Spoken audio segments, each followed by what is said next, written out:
আমার নবী যখন গোপনে গোপনে ইসলামটাকে প্রচার করতে লাগলেন, প্রথমেই আবু বকরের সামনে যায় যখন নবী দাওয়াত দিয়া দিলেন, আর আবু বকরের সামনে যায় আবু বকরকে যখন বললেন, রে আবু বকর, পড়ো লা ইলাহা ইল্লাল্লাহ, আল্লাহ ছাড়া কোনো মাবুদ নাই, আল্লাহ ছাড়া ইবাদত পাওয়ার যোগ্য আর কেউ নাই। আবু বকর বলে, আমি আমার নবীর চেহারা মুবারক দেখে আমার নবীকে আমি বিদায় করে দিতে পারি নাই, আমার নবীকে আমি বিতাড়িত করতেও পারি নাই, বরং আমার নবীর চেহারা মুবারক দেখে দেখে আমি কালিমা পড়ে পড়ে মুসলমান হয়ে গেলাম। এইভাবে 39 জন সাহাবী মুসলমান হলেন, সাহাবীও হয়ে গেলেন। গোপনে গোপনে প্রকাশ্যে ইসলাম প্রচার করা যায় না।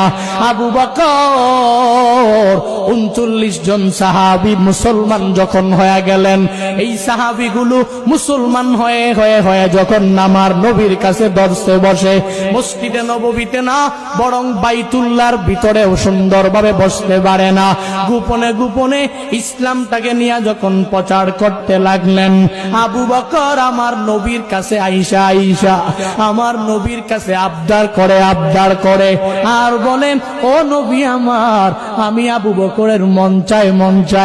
কি মন চায়? বলে, আমি আবু বকর ইসলাম ধর্ম গ্রহণ করার পরে আমার বুকের মধ্যে, অন্তরের মধ্যে আমার একটা মাত্রই ব্যথা, আমি কালিমা পড়ে পড়ে মুসলমান হওয়ার পরেও আজ পর্যন্ত আমি কালিমার দাওয়াত প্রকাশ্যে দিতে পারি নাই।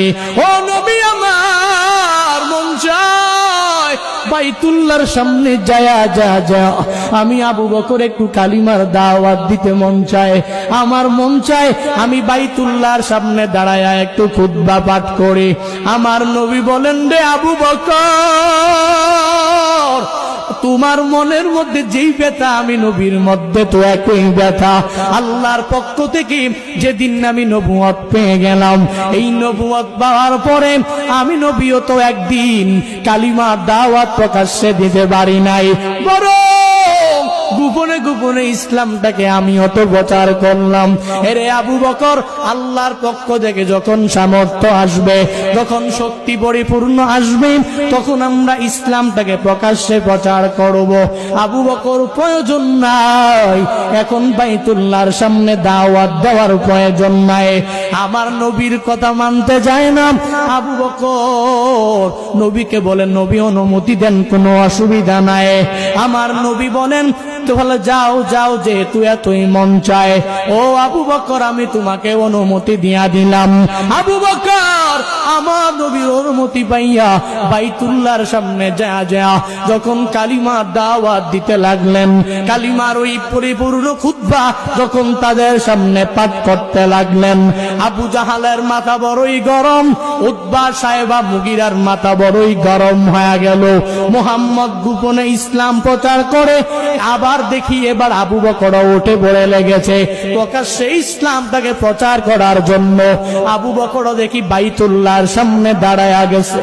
আবু জাহাল, উতবা সাহেবা মুগিরা সব চেলাপেলাদেরকে নিয়া সাথী সবাইকে নিয়া আবু বকরের সামনে আয়েশা ডাক দিয়া বলে, এরে আবু বকর,